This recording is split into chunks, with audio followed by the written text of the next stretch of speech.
बच्चों, आज की वीडियो में हम क्लास 10वीं जो है बिहार बोर्ड का वो तीसरे नंबर सवाल प्रश्नावली 8.3 का त्रिकोणमिति का लेकर आए हैं। और ये सवाल आपको बहुत ही आसानी से हम आज बताने वाले हैं, इसलिए वीडियो के एंड तक जुड़े रहिए। अगर वीडियो अच्छा लगता है एक लाइक कीजिएगा। तो चलिए वीडियो को देखते हैं सबसे पहले, और आपको जो है सवाल को सबसे आसान तरीके से बताने की कोशिश करते हैं। तो चलिए सबसे पहले हम आपको बता दें, जिस तरह से यहाँ पर सवाल लिखा हुआ है, यदि साइन ए बराबर 3/4 तो कॉस ए और टेन ए का मान परिकलित कीजिए। यानी कि अगर साइन ए बराबर 3/4 है तो कॉस ए और टेन ए का मान निकालना है। तो चलिए सेम सवाल को हम जो है नोटबुक पे यहाँ उतार चुके हैं और आपको बताने के लिए देखिए यहाँ पे भी लिखा हुआ साइन ए बराबर 3/4 तो कॉस ए और टेन ए का मान परिकलित कीजिए। तो आपको पता है कि आप जो पढ़ाई कर रहे हैं समकोण त्रिभुज का ही पढ़ाई होता है, क्योंकि त्रिकोणमिति में हमको समकोण त्रिभुज पढ़ना होता है। तो सबसे पहले बनाने के लिए सवाल को जो है हल लिखना पड़ेगा, क्योंकि हम हल कर रहे हैं। हल लिख देंगे यहाँ पे, और आपको जो है इस सवाल को सोल्व करने के लिए सबसे पहले क्या करना पड़ेगा, समकोण त्रिभुज बनाना ही पड़ेगा। तो समकोण त्रिभुज पहले यहाँ पे बना लीजिए। हम आसानी से समकोण त्रिभुज पहले बनाते हैं। देखिए ध्यान से, एक समकोण त्रिभुज बनाने के लिए आपका एक कोण का मान 90 डिग्री होना चाहिए। यानी कि एक कोण जो होता है वो 90 डिग्री होगा, तभी समकोण त्रिभुज होगा। और मान लीजिए हैं इसको, हम इस भुजा को मान लेते हैं ए, इसको मान लेते हैं बी और इसको मान लेते हैं सी। ठीक है, कोई दिक्कत नहीं होना चाहिए। और एक चीज़ हम आपको बता देते हैं, देखिए ये जो होता है कभी भी एक शॉर्ट तरीका जो है हम अभी लिखने वाले हैं, उससे पहले हम आपको बता दें। यहाँ पे हल में लिख के लेंगे दिया गया है, दिया गया है। क्या दिया गया है, साइन ए बराबर 3/4। ठीक है, तो साइन ए बराबर होता है लंब बट्टे कर्ण, जिसको शॉर्ट में आप लंब को P भी लेते हैं, कर्ण को H भी लेते हैं। ठीक है, तो यहाँ पे एक चीज़ आपको ध्यान देना है, यहाँ थीटा में क्या है A, यानी कि A जो होता है वो थीटा यहाँ A से लेना है, और थीटा के सामने वाला हमेशा लंब होता है। थीटा का जो सामने पड़ेगा वो रेखा वो क्या होता है, लंब। ठीक है, इस चीज़ को ध्यान रखिएगा। और उसके बगल वाला क्या होता है, आधार। और सबसे बड़ी भुजा आप जानते हैं क्या होता है, कर्ण। तो यहाँ ध्यान से दीजिए कि यहाँ पे क्या कह रहा है, साइन ए, यानी कि थीटा का मान क्या होना चाहिए, ए। तो ए से लेंगे तो हमारा सामने वाला लंब ये हो रहा है, तो लंब हमारा क्या होना चाहिए, 3। तो यहाँ पे क्या लिखेंगे, 3। कोई दिक्कत नहीं होना चाहिए। और कर्ण आपको पता है कि सबसे बड़ी भुजा इसमें क्या है, ए और सी, तो कर्ण हम 4 ले लेंगे। ठीक है, तो यहाँ पे आपको पता चल रहा होगा कि सर देखिए यहाँ पे कर्ण भी मिला हुआ है और आधार भी, लंब भी मिला हुआ है।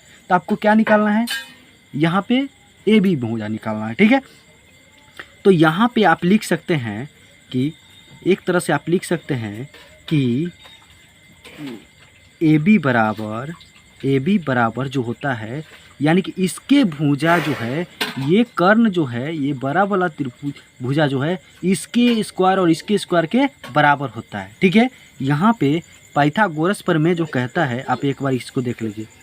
पाइथागोरस प्रमेय कहता है, क्या कहता है कि किसी भी त्रिभुज, समकोण त्रिभुज में AC स्क्वायर यानी कि कर्ण स्क्वायर बराबर लंब स्क्वायर जोड़ आधार स्क्वायर होता है। ठीक है, एक चीज़ को ध्यान रखिएगा। तो यहाँ पे आप देखिएगा कि हमारा AC जो है, यहाँ पे कर्ण हो रहा है, तो AC बराबर क्या होगा, AB का स्क्वायर जोड़ BC का स्क्वायर। ठीक है, यानी कि लंब का स्क्वायर जोड़ आधार का स्क्वायर, या आधार का स्क्वायर जोड़ लंब के स्क्वायर। कोई दिक्कत नहीं होना चाहिए। तो इसी प्रकार से यहाँ लिख दिए। तो AC स्क्वायर बराबर हमारा हो रहा है, AC स्क्वायर बराबर हमारा हो रहा है AB स्क्वायर जोड़ BC स्क्वायर। ठीक है, तो हम कहेंगे नहीं, हमको जो है इसमें से क्या चीज़ पता करना है, AB। तो AB बराबर हम लिख सकते हैं कि नहीं, AB स्क्वायर बराबर AC है, तो AC स्क्वायर घटाओ क्या हो जाएगा, BC स्क्वायर लिख सकते हैं। कोई दिक्कत, अरे भाई इसको अगर हम, ये अगर इधर प्लस है, अगर इधर लाएंगे तो क्या चीज़ होगा, माइनस में। तो उसी प्रकार से इसको उधर कर दे, इसको उधर कर दे, कोई दिक्कत है नहीं ना। ये आपको लिख के दिखाते हैं। देखिए AC यहाँ पे नहीं समझ में आया होगा, इसलिए हम एक बार परिकलित कीजिए करते हैं। देखिए AC स्क्वायर बराबर AB स्क्वायर जोड़ BC स्क्वायर है। ठीक है, तो अगर हम मुझे AB निकालना है, AB, तो AB स्क्वायर हम AC स्क्वायर है। ठीक है, अगर हमको BC पता है तो BC को इधर लाएंगे, तो BC स्क्वायर अब बराबर क्या हो जाएगा, AB स्क्वायर। अगर हम इसको लिख लेंगे इधर ए बी स्क्वायर, इसको जाने देंगे A C square minus B C square, हो रहा है सेम, ठीक है, कोई दिक्कत? यहाँ पे सेम हो रहा है, देख लीजिए यही चीज़ हम लिखे हैं। तो यहाँ पे आप जो है एक चीज़ ध्यान रखिएगा कि ए बी जो है हमको निकालना है, क्योंकि ए बी स्क्वायर तो है नहीं यहाँ पे, देखिए ए बी स्क्वायर तो है नहीं, ए बी निकालना है मुझे। तो ये भी, तो ये स्क्वायर है तो उधर जाएगा तो क्या चढ़ जाएगा, रूट।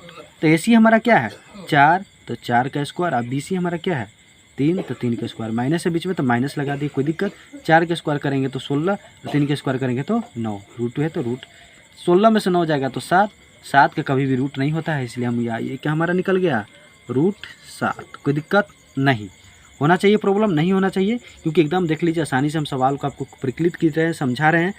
तो यहाँ पे अब आपको यहाँ पे सवाल में ध्यान देना है कि सवाल कह रहा है आपको कॉस ए निकालने के लिए और tan ए, ठीक है।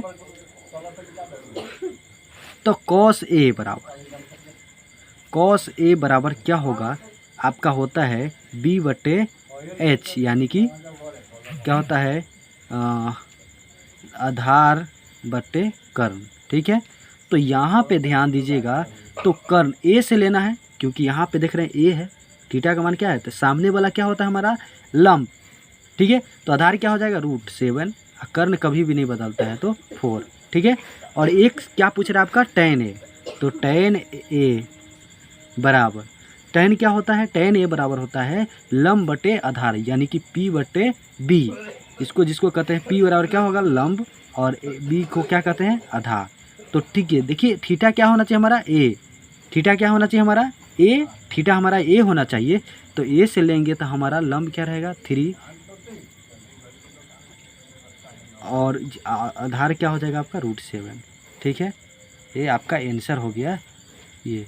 तो हम क्या करते हैं, प्रश्नावली 8.1 का 3 नंबर सवाल का जो है आंसर निकाल कर देखते हैं और समझते हैं कि आंसर में रियली में ऐसे है कि नहीं है। चलिए हम इसको आंसर को एक बार प्रकलित करते हैं, मिलाते हैं, ठीक है।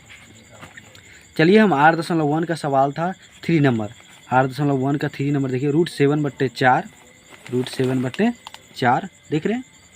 कॉस ए का मान जो है यहाँ पे देख सकते हैं, कॉस ए का मान जो है आप √7/4 देख सकते हैं, tan ए का मान जो है 3/√7 है। तो यहाँ पे देख सकते हैं कि एकदम सेम तरह से है आंसर, इसलिए एकदम करेक्ट है। तो वीडियो अच्छा लगा तो एक लाइक मारिएगा, क्योंकि आंसर इसलिए मिलाते हैं क्योंकि विद्यार्थी को एकदम कंफर्म नहीं पता चल सके। तो इससे आसान तरीका आपको कहीं नहीं देखने को मिलेगा। और चैनल को सब्सक्राइब कर दें। मिले अगले वीडियो के साथ, जब तक के लिए जय हिंद दोस्तों, मिलते हैं अगले वीडियो के साथ बच्चों, जय हिंद।